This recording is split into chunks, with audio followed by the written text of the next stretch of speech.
Hi,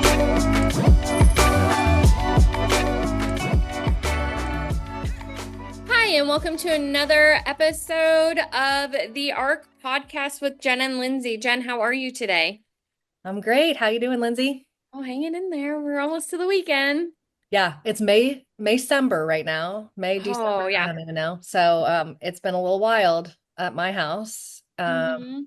And I just feel like we're winding it all down. I have a lot of IEP meetings and I'm like, what are we doing? What are we doing, schools? Can we take a Yep. break? I had Whitman's staff or team called the other day, and I was like, okay, is this an actual May problem or can we bring this back in August?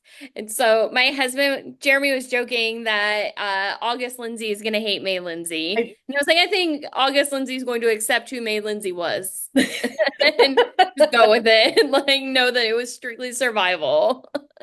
I oftentimes hate January Jen because she I does the know. same thing. So By like I get it. December 10th, I'm like, this is a January problem. And then like January, the first week of January comes and I'm like, what was I thinking? Well, we have a great guest today. I'm so I excited for know, me too. our podcast family to be hearing from Jenetta Thomas. Jenetta is the founder executive director of Hearts in the Park. She began her career at Cincinnati Children's Hospital Medical Center in 2005. She's a nurse. As a nurse, she's been able to care for children in the acute care setting, so she's got a lot of great skill already. And then in her current role, she's the nurse coordinator in the Spina Bifida Center within the Division of the Developmental and Behavioral Pediatrics at Cincinnati Children's. And throughout the years, has been working as an outpatient nurse. She was able to focus on becoming a certified pediatric nurse in 2015, attaining a master's of public health degree from the University of Illinois. And she's presented at multiple conferences regarding care coordination, the intersection of race and disability, and she shared her perspective in various spaces regarding parenting a child with Down syndrome, which is very close to my heart. And then she established Hearts in the Park, which is why we're here today. We really want to talk about her nonprofit Woo! organization she founded in 2023. This was after she did Lend training at Cincinnati Children's, which we just talked about. I did the same training, and I know when you leave that training, you are like ready to go. So this makes total sense that she's continuing to use her advocacy skills and community skills and her skills as a nurse to do this nonprofit. That's just really cool, and I'm really excited to talk about it. She's the mother of two daughters, and one of them has Down syndrome, so I'm going to let her Mhm. talk about them. And she does tons of volunteer work: Spina Bifida Coalition, Ronald McDonald House, Cincinnati Children's Hospital Family Advisory Council, the Down Syndrome Association, and with the youth ministry at Lincoln Heights Missionary Baptist Church. So, Jenetta Thomas, thank you for coming on the ARC podcast. Yes, you're welcome. Thanks for having me. You make me sound like I'm so busy, and now I feel it. You are, you are. You're doing amazing things. Oh, thank you. Thank you. So tell us more, like, let's talk about your family first. Tell us about your kids. Yeah, so I have two daughters. My oldest daughter, Nyla, she is 16, and then my youngest daughter, Ariel, is 8. And Ari was born with Down syndrome. I didn't know she was going to have Down syndrome during the pregnancy. There was a lot that they were noticing on, ultrasounds. They were worried about things with her brain, her kidneys, her heart. So a lot of things pointed in that direction, but I didn't have the testing done before she was born because for me, it didn't make a difference. So I continued on with the pregnancy and found out after she was born that she did have Down syndrome. Was she full term? She was 36 weeks, so pretty, I Okay. mean, she was a good size. She was my little peanut, I call her, in comparison to my older daughter. She was almost 9 pounds. And so, My goodness. yeah, I had a little peanut and then my big baby. So, yeah. You were already a nurse, right? Or were you still working on your nursing? Yes, no, I was a nurse. I guess I can back up and tell you the story about me and my nursing journey. But Yeah. I kind of always wanted to be a nurse. I grew up here in Cincinnati, graduated from high school here, and my parents, they still tell me stories now about, when I was a little girl and, playing with my baby dolls and just wanting to nurse everybody back to health and practicing on them. So it was like I was born to be a nurse. And so went to nursing school at NKU, graduated while I was in my last year of college. I was accepted for a nurse internship at Cincinnati Children's. And so when I finally graduated from school, they had a job waiting for me. And so I started out initially in the float pool, so going all around the hospital. And then after I had my oldest daughter, she was about 5 at the time, and getting involved in all the dance classes and sports and this and that. And so those 12-hour shifts weren't really working for me anymore. At that point, I moved from the inpatient area and went to the outpatient. And so I kind of moved around. I went to pulmonary first. And then once I found myself, I was pregnant with Ari and had her. And then her, diagnosis of Down syndrome was confirmed. I ended up moving to the Division of Developmental and Behavioral Pediatrics. And so that's where kind of the connection to the disability community has come for me.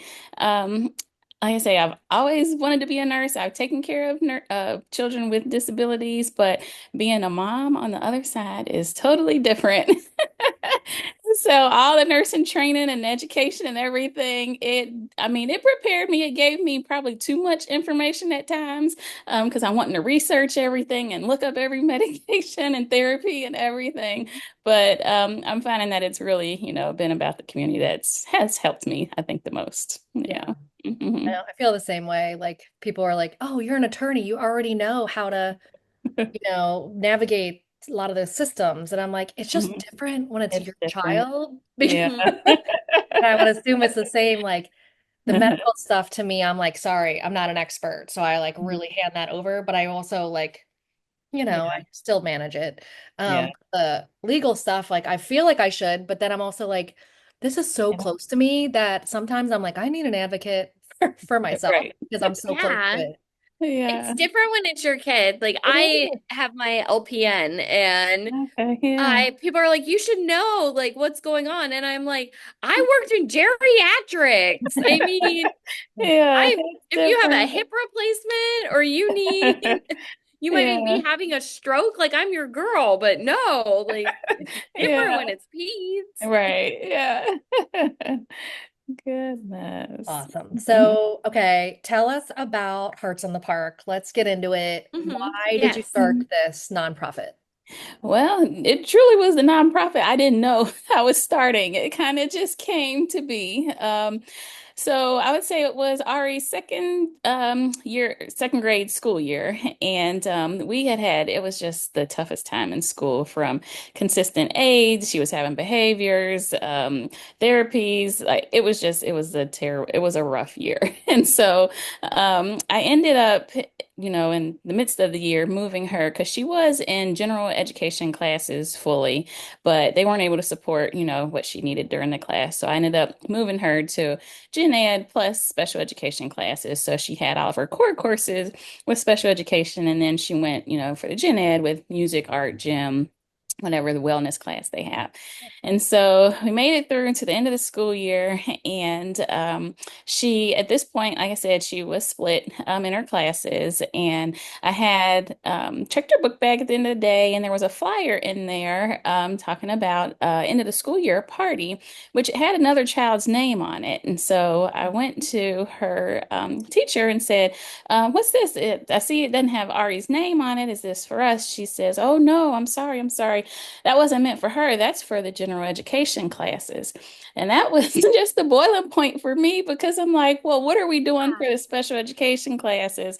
Because my daughter has definitely accomplished a lot, although, her goals and accomplishments may not look like they do, in general education. But it definitely took a lot to get here. It was a tough year. She needs to be celebrated, as with the rest of the, kids in her class as well. And so I go to the principal. They say special education classes couldn't be involved just because the party was going to be after hours, they wouldn't have staff, there wouldn't be aides, this and that. So we got all kinds of denials as to why we couldn't have the party. So I said, you know what? Whatever I have to do, I'm going to throw a party myself. If I have to write the certificate and give it to her, that's what we're going to do. And so we're connected to a lot of organizations, my friends, who have kids with disabilities. And so I just sent it to people I knew, passed the word. I went to our city council, told them what was going on. They donated the space. Our local grocery store, they donated cake and punch. So it was really small, and we had about 15 children plus their families. So it was about, I don't know, 30, 40 people in the room. But it was just a day where people could come and talk about all the good things that their children had accomplished. So it could be little things from, peeling an orange to recognizing a letter, to walking up the stairs to anything, whatever it was. But those are definitely accomplishments. And so we had that party that day. Everybody was so happy and joyful. There were happy tears, and everybody's like, you can't let this go. Yes. And so I'm just like, what is this? I don't know, but we're going to continue on. And so that's where Hearts in the Park was birthed, kind of just out of the frustration of wanting to make sure that my daughter and, the kids in her special education class were acknowledged for all they had done that year. Absolutely. I love it.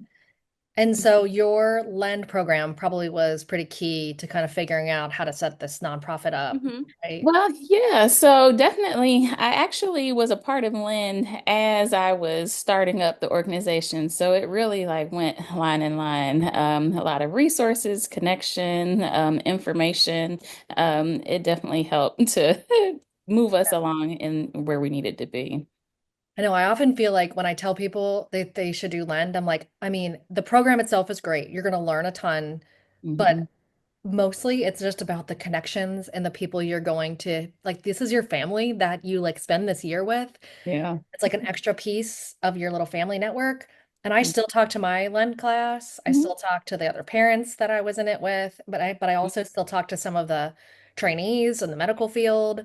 hmm And it just gave me such a perspective as a mom that like hmm if you get this training, even if you're just like a pediatrician or just a pediatrician or like a clinical psychologist who's like doing a little bit in our field, Yeah. it's huge. Like it makes such, and these people are like, yeah, now that I've done that, I'm gonna be part of your community forever. Yeah. Like you're just Yeah. sorry, like you got added on. Right. And building these communities is hmm it. Like this is the most important Yeah. thing I think we can do for our kids, but it's hard. I would say this Yeah. is really hard work. So like how much time are you spending on this nonprofit? Because like when I Yeah. think about starting a nonprofit, it gives me like a heart attack a little Yeah. bit because of how much work is Yeah. involved. Yeah, I think it really is the passion that's driving me to be able to want to see the change. And now that I'm actually seeing things change, it really does continue to motivate me. Because I'm finding that like when we go out into the community, a lot of people just don't have that perspective of knowing what's needed to support a person with a disability. And so, and that's okay. Like a lot of people you don't know unless you know. And so once you find out, I think the changes can be made. And so, I just want to get the word out that, disability is not a bad thing. Like it doesn't mean that they're unable or of doing something or incapable. And, it's just that whatever these little extra things that are needed to help support, that's what we need. And so, I don't know, the time I say I work on things at night because my daughter, she doesn't sleep the best. And so when she's up, I do things then or get up early. I have one off day a week. So that's usually the time that I take and do Hearts in the Park stuff. So it works out. And it definitely has taken a village because, like, my family, my friends' support system, they've been the best as far as helping me, checking in with me, helping me with the kids, that kind of thing, whatever it is, it definitely takes a village. It does. And I just think it's so important that we have a nonprofit that's not just about our kids' deficits and like looking Mhm. at like how we can help and support, but actually like celebrating. This is all about Yes. Yeah. celebrating and fun. And hmm I don't know how much you know, I'm sure you do about Starfire, but I feel like that organization is also hmm about fun. And it's Yeah. like, what's fun? What do you like to do? What are your Mhm. passions? And then let's create community around it. And it Yeah. has the same energy I Mhm. like just this, like, there's nothing negative about it. Like, why wouldn't people want to be involved with it? you know. Right. And that's exactly where our name came from, Hearts in the Park. So one of Ari's favorite things to do is to go to the park. And we had kind of a negative experience at a park where she was there playing and a mom had her other two kids and she kept trying to like deter her kids away from playing with her. Because Ari's big, bold, she's in your face. She doesn't really get the, social barriers. And so, as I noticed what was happening, the mom ended up taking her kids away. And so Ari was just there and having the best time of her life. But for her, she didn't know what was going on. But I knew exactly what it was, that she just didn't want to have her play with, Ari, or she was a bit too much for her kids. But it's about learning about those differences because your park, for us, the name Hearts in the park is not limited to the playground or to Mhm. a park, but it's wherever life happens. So wherever you live, you work, wherever you gather, socialize, wherever you are with the people that you love, that's your park. And you should be able to be in your park doing the things you love with the people you love. So that's Yeah. what we do. We kind of go out into the community. We don't have a building. We go into the community to different businesses and organizations and host free sensory friendly activities. We go to the movies, to restaurants. We have arts and craft days. There be exercise days. Go to the zoo. There's all kinds of things. And kind of our big celebration for springtime is our annual event that end of the school year celebration. So Yes. whatever Tell we us can about do. that. Oh, yeah. So that's definitely coming up. And like I said, this will be our third annual because that first year we had the celebration was just kind of my party to celebrate my daughter. And then it's kind of continued and grown into the nonprofit. And so this is, we'll call it the third annual end of the school year celebration. And again, it's just a day where you come. We'll have food. There's games. It's sensory friendly aspect. It's free for everybody and the families to attend. We do have a sensory space. Anything that we do is always set up for our children. So, birth to age 22 is our focus age, although I don't turn anyone away. So we have people into their 30s who come and participate. I always say if there is an interest, definitely able and welcome to come. But that will be on June 7th. Trying to think, we do have other activities in June. We try to get together at least once a month, sometimes twice a month, just depending on schedules. But for June, we have the Father's Day activity that will be going to the Cincinnati Observatory.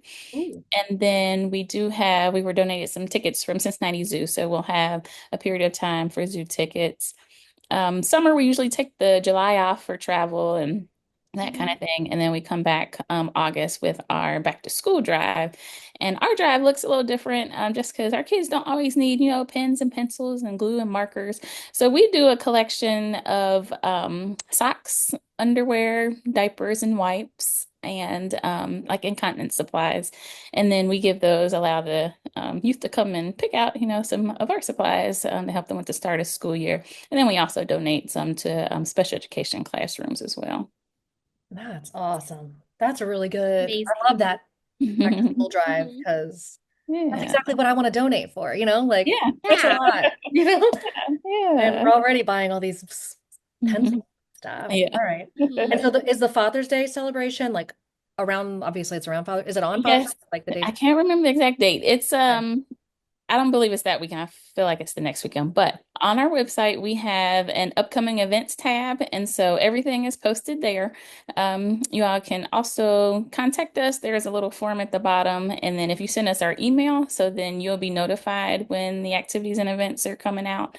Everything is registration based just because we don't ever book to capacity to allow for spacing and the needs and accommodations that we need for our families. So everything's registration based, but it'll be there. And then we're also on Facebook and Instagram as well. Um, all right, good. So that's www.heartsinthepark.org .org. because it's Yep. a nonprofit. Okay, Hmm. cool. So we want everybody to check that out. I'm just going to ask you, I read in your bio that you do conferences and you talk about care coordination, intersection of race and disability, Hmm. and then about your perspective with child with Down syndrome. Can you talk a little bit about the intersection of race and disability? Because I and Lindsay can't. Hmm. And like and I'm trying to learn as much as I can. And I feel like Hmm. this is an area where I feel like there's a lot of disconnect from people like us. There's all the advocates at the ARC are white women like us. And so Hmm. please give us some information that will be helpful to advocate.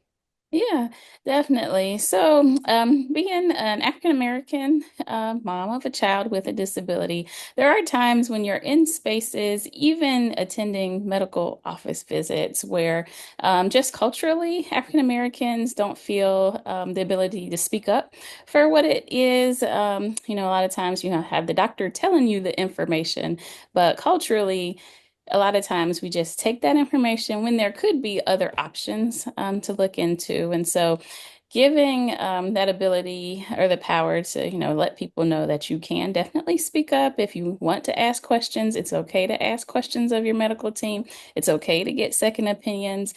So getting that information out. And then also, that research is important and there's always, that hesitancy about participating and research just because of, what are we going to do with the information? Where is it going to go? Is it, tracking my child? What's going to happen? So I think that still is, quite a barrier, especially when we're wanting to find out what's going to happen for our kids long term. We have to be able to have kind of that data for people of color to know what to look for. And so I think that's a push. I don't know how to definitely get involved with that other than we participated in studies and you can talk to your friends and kind of spread the word that way. But just being able to know that the medical system can be there to help and it is there to help and support whatever it is for our children. Yeah. I run a like an advocacy group. It's called Southwest Ohio Advocacy Group, and we meet on the fourth Tuesday of every month at the Down Syndrome Association. Okay, yeah. And I have not had anyone of color come to my group. And I'm like, how do I bring people in? So can you give me any advice? And I also found this to be true, like I just feel like I'm just not asked for help that much. Mm-hmm. Um, from the African American community Hmm. and some other cultural like community, like the Latin community, Latinx community, and I'm Hmm. just like, how do I get in there? And it's more like me going to those spaces probably, but like I feel like your community, like this community centric kind of organization where like the people are going is probably a good space for someone like me to be like, hey, I'm an advocate, I'm here, hand out Yeah. my card kind of thing. Or do you feel like that's not the right space for me to Yeah. go? I think the connection has to be genuine. So maybe it is coming to a few different activities or events or like showing, that you're participating as a volunteer at this or that or whatever it is. But that genuine support, I think it takes time to grow. It's not ever something that, you can say, oh, we're going to host a free dinner. I need everybody to come because people are still kind of hesitant about, what the true reason behind it is. So focus groups would be nice. Oh I think yeah. definitely involving the people who you are looking to, bring into whatever that topic is, including them in planning, organization. Transportation can be an issue at times too. And Hmm. so offering, the transportation vouchers or services, daycare and babysitting for Yeah. events because That's for all of everyone. yeah, a Yeah. lot of times you don't have any backup or, even paying for that, that would be difficult. So Yeah. anything you can do to make it easier would definitely help. Hmm. Well, Janetta, I'm so honored and I'm so excited that you're doing this. Hmm. I want to just say it again that it's June 7th is your end of the year, third annual end of the year Yeah. celebration. What time on June 7th? It's on your website, but Yes, 12 p.m. It'll be 12 cool. to 3. It'll be held at the Copeland House out on Mills Road. And I believe that's kind of area that's Sharonville or yeah, Yeah, that's but good and Copeland central. House, yeah. Hmm. Good. All right, awesome. So Hearts on the Park, I'll put it in the show notes too. You guys can just click on that. But thank you so much for your time today, Janetta. I'm Yes, thank so you. happy we got to chat and just keep doing Yeah. what you're doing. This is important work. Will do. Thank you. All Take care. right. Mhm.